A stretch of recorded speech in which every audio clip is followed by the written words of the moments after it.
turakwitabye karame nyagasani, twitabira ingoma y'urukundo. Ku izina ry'Imana Data na Mwana na Roho Mutagatifu, amen. Amahoro bana b'Imana, nimuhumure, Imana iradukunda. Yatwandikiye urwandiko rw'urukundo tugiye gusoma muri aka kanya kuri uyu wa gatanu w'icyumweru cya 20 tariki 25 Kanama 2023. Isomo rya mbere ni ryo mu gitabo cya Ruta, umutwe wa mbere, umurongo wa mbere n'umurongo wa gatatu kugeza kwa gatandatu, wa 14 kugeza kwa 16 no 22. Kera igihugu kigitegekwa n'abacamanza, inzara yarateye, maze umugabo wari utuye i Betelehemu muri Yuda arasuhuka, we n'umugore we Nawomi n'abahungu be babiri. Basuhukira mu gihugu cy'Imowabu. Elimeleki umugabo wa Nawomi aza gupfa, Nawomi asigaraho n'abahungu be bombi. Abo basore bashaka abagore b'Abamowabukazi, umwe yitwaga Oripa, undi akitwa Ruta. Batura muri icyo gihugu imyaka igera ku 10. Nyuma Marihoni na Kiliyoni nabo baza gupfa, nuko uwo mugore asigaraho nta bana nta mugabo. Nawomi arahaguruka n'abakazana be bombi bava mu gihugu cya Mowabu, kuko aho Mowabu yari yarumvise bavuga ko Uhoraho Imana yari yagobotse umuryango wayo ikawuha icyo kurya. Hanyuma Oripa asezera kuri nyirabukwe, ariko Ruta we amwihambiraho. Nawomi abwira Ruta ati, dore mukeba wawe asubiye iwabo, asanze umuryango we n'Imana z'iwabo. Ngaho nawe kurikira mukeba wawe. Nuko Ruta aramusubiza ati, wikomeza kumpatira kugusiga ngo nisubirire iwacu, kuko aho uzajya nzajyaho, aho uzarara nkararaho. Igihugu cyawe kizaba icyanjye, Imana yawe niyo izaba Imana yanjye. Nguko Nawomi yagarutse we n'umukazana we Ruta w'Umumowabukazi bavuye mu gihugu cya Mowabu. Icyo gihe bagera i Betelehemu hari ku mwero w'ingano za Bushoki. Iryo ni ijambo ry'Imana. Zaburi 146. Mutima wanjye singiza Uhoraho. Hahirwa uwo Imana Yakobo ibereye umuvunyi, maze akiringira gusa Uhoraho Imana ye, we muremyi w'ijuru n'isi, inyanja n'ibirimo byose. Nimudahemuka iteka ryose, akarengano bapfa akarengane, abashonji akabaha umugati. Uhoraho abohora imfungwa. Uhoraho ahumura amaso y'impumyi, Uhoraho agorora ingingo z'abahinamiranye, Uhoraho agakunda b'intungane, Uhoraho arengera abavamahanga. Ashyigikira imfubyi n'umupfakazi, ariko akayobagiza inzira z'ababi. Uhoraho niwe nyir'ingoma ubuziraherezo, akaba Imana yawe Siyoni, uko ibihe bigenda bisimburana iteka. Mutima wanjye singiza Uhoraho. Nyagasani Yesu nabane namwe. Amagambo mu Ivanjili ntagatifu kwanditswe na Matayo, umutwe wa 22, umurongo wa 34 kugeza kwa 40. Muri icyo gihe abafarisayo bumvise ko yazibye akanwa k'abasaduseyi barakorana. Maze umwe muri bo wari umwigisha amategeko amubaza mwinje ati, mwigisha, itegeko riruta ayandi ni irihe? Aramubwira ati, uzakunda Nyagasani Imana yawe n'umutima wawe wose, n'amagara yawe yose, n'ubwenge bwawe bwose. Iryo tegeko riruta ayandi, kandi niryo rya mbere. Irya kabiri risa naryo, urajya ukunda mugenzi wawe nk'uko wikunda. Muri ayo mategeko ko ari abiri, habumbiyemo andi yose n'ibyo abahanuzi bavuze. Iyo ni Ivanjili ntagatifu. Bakristo bavandimwe, Yesu Kristo akuzwe. Ikaze ahangaha kuri paruwase yacu ya Buri Munsi, paruwase yo mu kirere online, aho paruwase bivuga parokia, bikavuga abasangira urugendo rugana mu ijuru. Rero nta handi tuzazamukira usibye ku itegeko rikomeye y'ubwami bw'Imana ryitwa Urukundo. Ngaho rero mbifurije ikaze muri paruwase, mbasaba kugira ngo twese dusabirane, buri wese mu muhamagaro we, cyane cyane ukubayeho mu buzima, ukarusha kubwishimira, uzirikana ko ubuzima bwose ari Nyagasani nyine ubugena, kandi nawe uzaharanire kubaho ko Nyagasani ashaka. Aka kanya Nyagasani tugutuye ingo z'abashakanye, zimwe ziri mu marembera, zimwe ziri gusaba gatanya. Nyagasani abo bose koko wongera bagaruke ku rukundo rwawe. Nyagasani tugutuye ubuzima bw'abihaye Imana bari kure yawe, bamwe koko batishimiye umuhamagaro wabo, abandi koko bashaka guca amasezerano yabo uko babyifuza. Nyagasani abo bose tubashyize mu biganza byawe, kugira ngo wongere ubagarure mu murongo wawe, bongere bagaruke ku isezerano bagusezeraniye, maze mwongere mu njye ubumwe. Nyagasani, muri iyi paruwase kandi tugutuye abayoboke b'Imana bari kure yawe, bagiye bacamo amasezerano yawe, abandi koko bagiye baguhemukaho, ngo bongere bagaruke buri wese agukomereho, kuko niwe Mana nyakuri. Yezu, twagusiga tugasanga nde koko? Nyagasani Yezu Kristo, tugutuye abantu bose bari kuri liste, hafi ngo zabo zenda gusenyuka, bamwe bari gusaba divorce, abandi bari gusaba ko batandukana nabo babana, abandi bifuza ko batakongera kubona nabo babana. Abose Nyagasani tubashyira mu biganza byawe, kugira ngo uyu mwanya ubakoreho, usure ingo Nyagasani, usure ingo z'abihaye Imana, usure ingo z'abashakanye, usure imiryango Nyagasani Yezu Kristo, kugira ngo urukundo rwawe ruhaganze, maze Yezu mwiza ugushaka kwa gukorwe, maze buri wese koko akomere ku masezerano yakugiriye buri munsi. Amen. Ubutumwa niwo bugenewe. Ubwo amasomo kizungu yacu duteguriye aryoshye cyane, nako ko agere mu rugo rwawe, agere mu mutima wawe, agera huba, maze urukundo rw'Imana rusezekare wose, rusezekare n'iwawe, nanjye rungereho nawe rukugereho. Ubwo tujye kuzirikana ijambo rikomeye cyane ryitwa urukundo rugeragezwa. Urukundo ruri mu igeragezwa, l'amour éprouvé. Ese iyo bavuze urukundo wumva iki? Numva iki? Urukundo mu ijambo rimwe rwitwa aimer c'est souffrir, ngo gukunda ni ukubabara, ariko bakongeraho n'akandi bati aimer c'est pardonner, ngo gukunda nanone ni ukubabarira. Rero ntushobora kubabarira utarabanje kubabara, ngo urwo urukundo ukababazwa n'amakosa ya mugenzi wawe, ukababazwa n'ibi mugenzi wawe yakoze, ukababazwa n'ubuzima busharira abandi babayeho. Nuko rero ugaheraho ugira ute? Utanga imbabazi. Aimer c'est souffrir, aimer c'est pardonner. Gukunda ni ukubabara, gukunda ni no kubabarira. Ngo urwo urukundo tujye kureba. Iyo bavuze urukundo ruri mu igeragezwa cyangwa ruri kugeragezwa, tubyerekeza nanone kuri wa mukristo, kuri wa mwana w'Imana, kuri wa muyoboke w'Imana udahema guhura n'ibigeragezo, ibyago, wa mwana wa Mariya udatana n'umusaraba. Ngibi bigeragezo, ntago bigeragezo bibereho kugira ngo bize koko bidukure mu murongo w'Imana, ahubwo no kugira ngo dukomere ku Mana, dushikame ku Mana, tugire umutuzo turi kumwe n'Imana. Intwari igaragarira ku rugamba, kandi zahabu yungurirwa mu muriro, ngo uko umuntu wese ushaka gukomera abanza no gukomereka, kugira ngo koko azamenye koko uburyo ahamya Imana. Ubwo ubuzima unyuramo burimo ibibazo, aho niyo Nyagasani azagusanga akaguhera ibisubizo. Wakwihanganya ugategereza ko yeza kwibuka kandi akugirira impuhwe, kandi ngo iby'Imana birya uwarambiwe yatashye. Ngiki kigeragezo ntabwo kiba kije kugira ngo kiduhitane, ahubwo kugira ngo kidusuzume, kidukamuremo ububisha, kidusukure. Gufata ikigeragezo gisukuriraho kugifata nk'igihano. Ibyo bizamfasha ko kugira urukundo rufatika, urukundo ruhamye, urukundo rushinze imizi, bityo nkunde Imana, nkunde na mugenzi wanjye. Urukundo rubabara, urukundo rwitanga, rwa rukundo rugeragezwa. Ngiye impamvu duteraniye ahangaha, buri wese koko aze kureba ahageze mu igeragezwa ry'urukundo.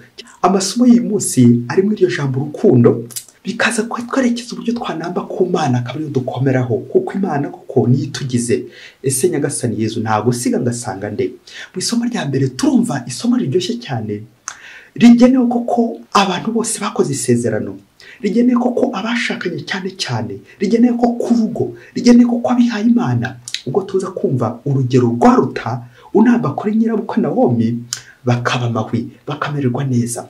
Twumvise uburyo Nawomi yagize ibyago bikomeye cyane. Mva apfusha umugabo, ntabwo byarangiriye aho ngaho, apfusha n'abahungu be babiri.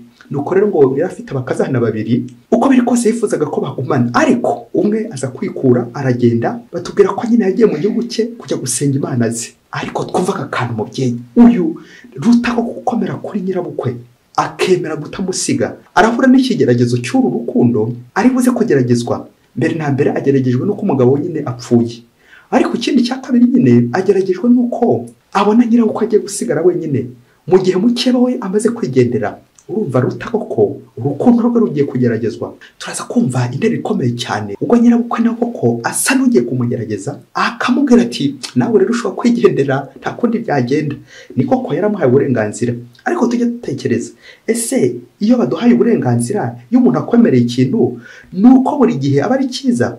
Birashoboka ko ari cyiza niko yabibonaga, ariko nawe ujye ubanza ushyire mu bwenge, banza umenye uti ese koko byari bikwiye ko uyu muntu koko musiga? Ruta uyu munsi atubere urugero rw'uburyo twakubera umuhamagaro yacu, ubwo koko anambye kuri nyirabukwe. Muri intero nziza igira iti wikomeza kumbatira kugusiga ngo usubire iwacu, kuko aho uzajya nzajyaho, aho uzarara nkazararaho, igihugu cyawe kizaba icyanjye, Imana yawe niyo izaba Imana yanjye. Amen, amen, amen. Nguko gukomera kuri nyirabukwe bizamufasha koko kumva ko Imana y'Abisiraheli, Imana imwe rukumbi, ariyo nawe agomba kunambaho. Iyo nanambye ku bantu, iyo nafashe abantu mu kababaro nkabahoza, nibwo koko Imana yishima. Aho nimba ndi gusenga, erega Imana yacu ntabwo ari ikimanuka, Imana yacu ntabwo ari ikivejuru, Imana ikorera mu bantu, Imana ikoresha abantu kugira ngo tumererwe neza. Ruta araduha urugero rw'urugo. Ese mugabo mugore, uwo mwashakanye n'umutse yitabye Imana, nawe akomeza kunamba kwa nyoko bukwe, kwa so bukwe, cyangwa wahita wikura mwaka w'akarenge ugasubira iwanyu? Aha kunamba kwa bana bukwe cyangwa kwa badata bukwe, twarashakanye ntabwo nyirizina ariko twabifata muri iki gihe, ahubwo turabyerekeza kudatana kw'abashakanye, kudatandukana n'abo twashakanye kabone n'ubwo bapfa. Wari uzi ko isezerano ry'abashakanye rigera ku gupfa? Ni ukugera gupfa. Burya n'ubuzima bw'abihaye Imana nabo ni ukugera gupfa, cyane cyane ku mupadiri bakamubwira bati uri umusaseredoti iteka ryose. Aha, iryo teka ryose rero nta kurikinisha. Burya rigera ku gupfa, turi gupfa, nibwo koko tumenye imihamagaro yacu. Ese wowe nturahura n'ikigeragezo cy'urukundo, aho uwo mwashakanye ashobora kwitaba Imana mukiri abajene, les jeunes mariés, agakouple kakiri jene, wajya kumva ukumva umwe mu byaye nka rimwe gusa, cyangwa ntimunanabyara, wajya kumva ukabona umwe aritahiye. Ese uzakomeza kumunambaho? Uzakomeza kunamba kwa nyoko bukwe? Uzakomeza kuguma aho ngaho? Bitwibutsa ko niba n'uwo twashakanye yitabye Imana, burya bakiri iwacu tuba twarashakanye, tuba twarasinyanye, tuba twarabanye akaramata kugeza ryari, kugeza dupfuye. Uko niko ntagomba guca mu isezerano, kabone n'ibyago byaza, kabone n'ubwo urupfu rwaza, kabone n'ubwo ibitotezo byaza, nkanamba ku muntu tuzabana, nkanamba ku muntu uwo nguwo nyine twasezeranye. Nta wundi rero twerekeza ku Mana, Imana niyo twasezeranye twese. Ngo urwo rero rwa rukundo ruri mu igeragezwa, gukomera mu mihamagaro yacu, bikanatwerekeza mu ivanjiri y'uyu munsi irimo urukundo rugeragezwa. Ubwo twumva abafarize n'abigishamategeko bajya kugerageza Yesu, ni kumwe ngo araza amubaza itegeko riruta ayandi. Yesu Kristo mu kumusubiza koko agiye kwigobotora umutego, iki kigeragezo cy'urukundo, amwereke amategeko abiri ahiniye mu itegeko rimwe ry'urukundo. Urukundo rw'Imana n'urukundo rwa mugenzi wacu, nguko kwa gukunda bingana kubabara. Yesu Kristo niwe wa mbere washyize mu bikorwa iri tegeko, igihe agize ate, igihe adupfiriye ku musaraba, kwa gusufura, kwa kubabara, nkabazwa n'amafuti y'abandi, nkababazwa n'ibyaha by'abandi, bityo koko nkaza no kubabarira. Yesu Kristo watubabariye ku musaraba. Amategeko abiri y'urukundo ry'Imana n'irya mugenzi wacu arerekeza ku biti bibiri, bya biti bibiri Yesu Kristo abambweho bishinze. Hari igiti gihagaze gishushanya urukundo rw'Imana, ukunda Imana yonyine, akaba ariyo nzakorera nka ya Mana koko y'Abisiraheli. None igiti cya kabiri gitambitse horizontal kigashushanya urukundo rwa mugenzi wacu. Ntabwo rero bishobora kwibeshya ngo ndakunda Imana ariko ntarakunda mugenzi wanjye. Nguko Yesu Kristo ajya hagati agahuza ibyo biti bibiri, akajya hagati y'ibyo biti bibiri, yibutsa ko urukundo rwacu rugomba kugera ku Mana mbere na mbere, ariko na mugenzi wacu.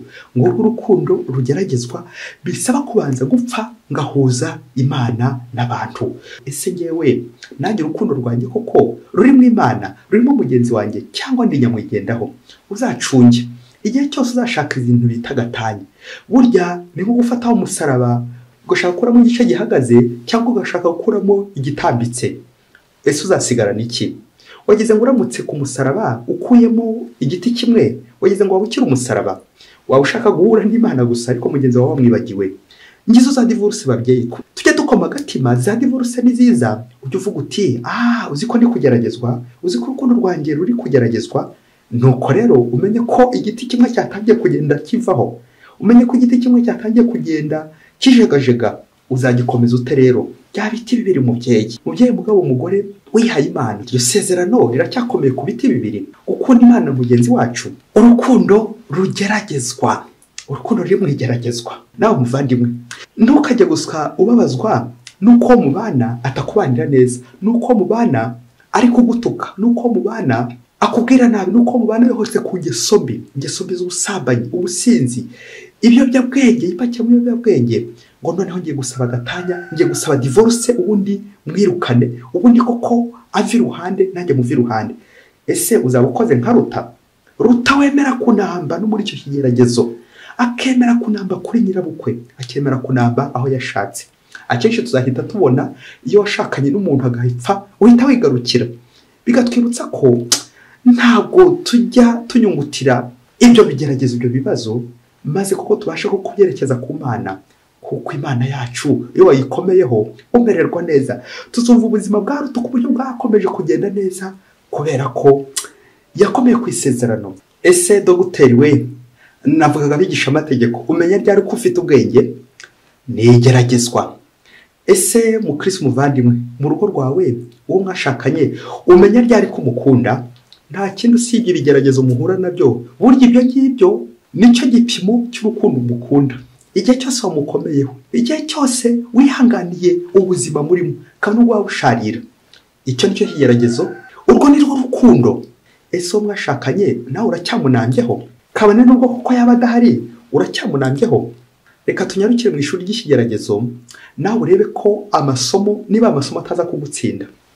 Umunsi umwe hirya kure cyane muri Afurika, ngo urugo rumwe ngo rwari rufite abana, ariko muri abo bana ngo hari harimo umwana, reka mbivuge ngo umwana babona adakora neza mu mutwe, rimwe na rimwe bakamwita amazina aganisha ko mu mutwe hadakora neza, ndetse n'ababyeyi barabibonaga n'abaturanyi bakabibona.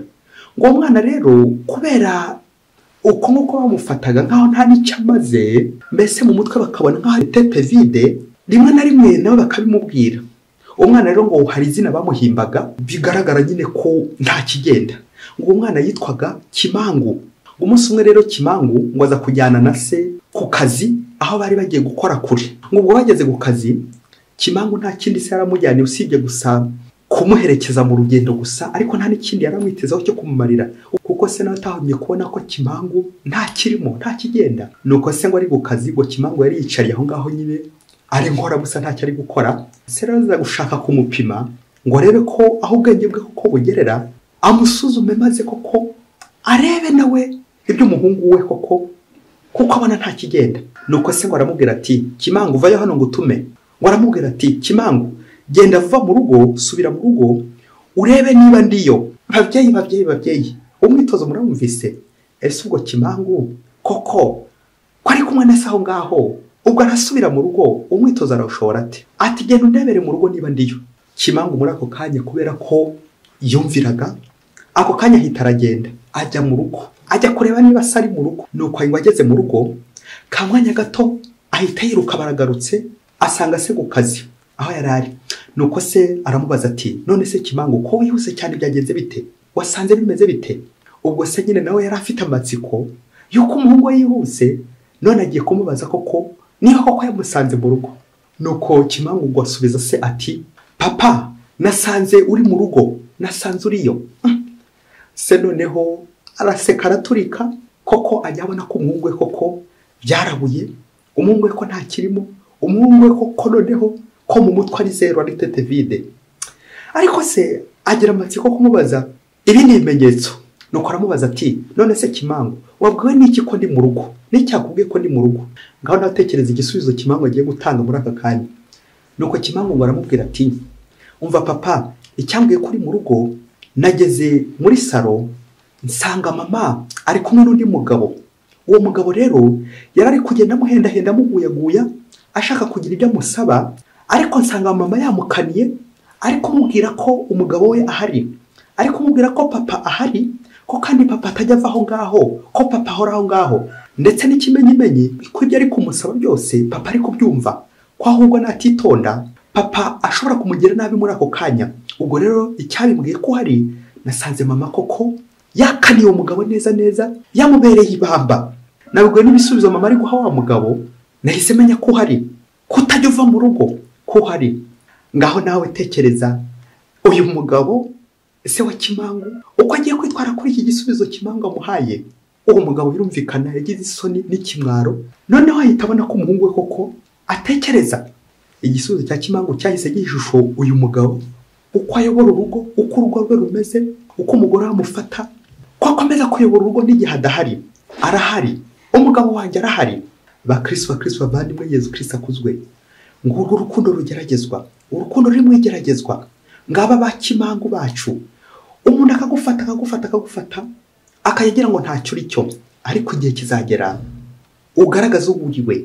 Nyagasani koko yerekane ko hari ibyo ushoboye. Ni nako kuko urukundo rwacu natwe rumeze. Abantu benshi hari igihe batugerageza bakibwira ko ntacyo dushoboye, nyamara ngo nta kigozi kiburi cyo kizirika. Nk'uko tuzafata abantu muri sosiyete tukaba twarabaciriye urubanza ngo ntacyo bamaze, nyamara wasanga hari ukuntu bajya baturindira ingo zacu, nyamara uko wasanga hari ukuntu koko bafite umumaro munini mu buzima bwacu. Nk'uko ntagomba kujya n'umwe nsuzugura, nk'uko mba gukunda abantu bose kuko ntazi uwo nguwo Nyagasani koko azanyuraho angirira neza. Ese mugabo mugore uwo mwashakanye adahari, nawe ukomeza kumufata nka se wa Kimangu, nawe ukomeza kubana nawe. Uwo mwashakanye yagiye muri misiyo, agiye ku kazi, aho abandi bagabo cyangwa abandi bagore iyo baje, aho muhita bakingurira ati ndabizi umugabo wanjye ntawe uhari, ndabizi nta n'ibyo azamenya.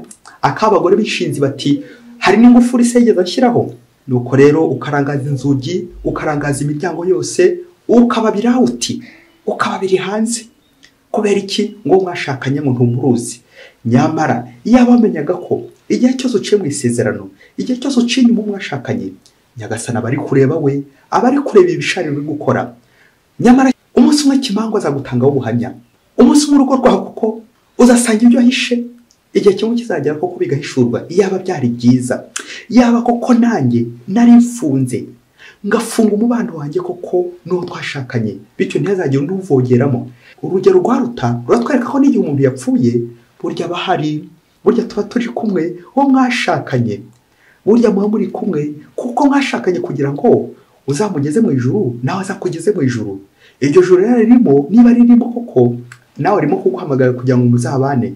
Byaba byunguye iki se niba mwashakanye koko akagusigaye wiyadavuza, akagusigaye wiroheye mu biyobyabwenge gusa, ntuze kuzirikana rwa rukundo mwajyanye mushakana. Erega babyeyi kandi njye kuvuga ugaca akarongo. Erega bino dukora iyo twashakanye yitabye Imana, nanjye koko ngahita nongera kujya gushaka nihuse, bino no kwiyoroheza gusa ubuzima. Bino ni nko kuvuga ngo umusaraba wananiye, ariko burya wa muntu mwashakanye niyo wa mbere. Uko bajya bavuga ngo misa niyo ya mbere, wa undi mwashakanye wa mwagiye isezerano bwa mbere burya niwe. Usibye ko nyine tujya twiyorohereza kugira ngo ubuzima nyine buba bwatunaniye, tugashaka kuruhuka, tugashaka ndetse no koroshya. Nabyo Nyagasani afite ukuntu nyine abiduheramo umugisha. Ariko burya uwo mwashakanye nguwo umunambe wo mukomereho, ugera n'igihe cyo kumwibuka. Ariko ntabwo bitwerekeza gusa kuri gushakana k'umubiri, ahubwo biratwerekeza ko twashakanye n'Imana. Imana niyo ya mbere babyeyi, Imana niyo tugomba gukomeraho. Rero uwo mubano w'abashakanye ntaba ariwo duhereramo gusa, ahubwo tugane ku Mana. Nutandukana n'Imana uzamenye ko bya bizabirangiye.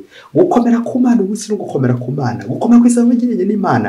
Nyagasani twasezeranye iki? Ndacyacyubahiriza. Unkomeze Nyagasani aho nadandabiranye. Nagiye nshakisha za divorce wanjye, umunsi nongeye kugaruka Nyagasani kugira ngo mbabarire. Umugabo wanjye arahari, arahahora.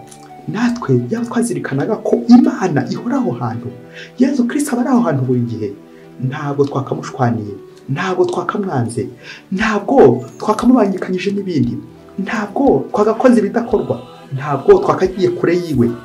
Buri gihe cyose Imana iri aho hantu. Imana irahari. Yaba namenye ko Imana duhorana, ntabwo nakongeye guca mu isezerano ryanjye. Imana irahari, kandi ubwo Imana ihari ndamahoro. Umuntu wese uri kumwe n'Imana burya arahirwa. Niba uri gukunda koko urababara, ariko ukaba uri kubabarira kubera iki? Uri kumwe na Yesu Kristo. Uyu munsi nawe ureba ahantu umubano wawe utangiye kuzamwa agatotsi, ari uwo mwashakanye, ari umubano wawe n'Imana, nta gatotsi karimo, nta mwobo kibi urimo ushaka kubagerageza. Komera kuri Yesu wamutoye, ntuzigere na rimwe umusiga. Mwese bifurije amahoro y'Imana. Imana ibahe umugisha. Imana Data na Mwana na Roho Mutagatifu. Amen. Padiri Masumbuko Ladislas wa Diocese ya Cyangugu. Mana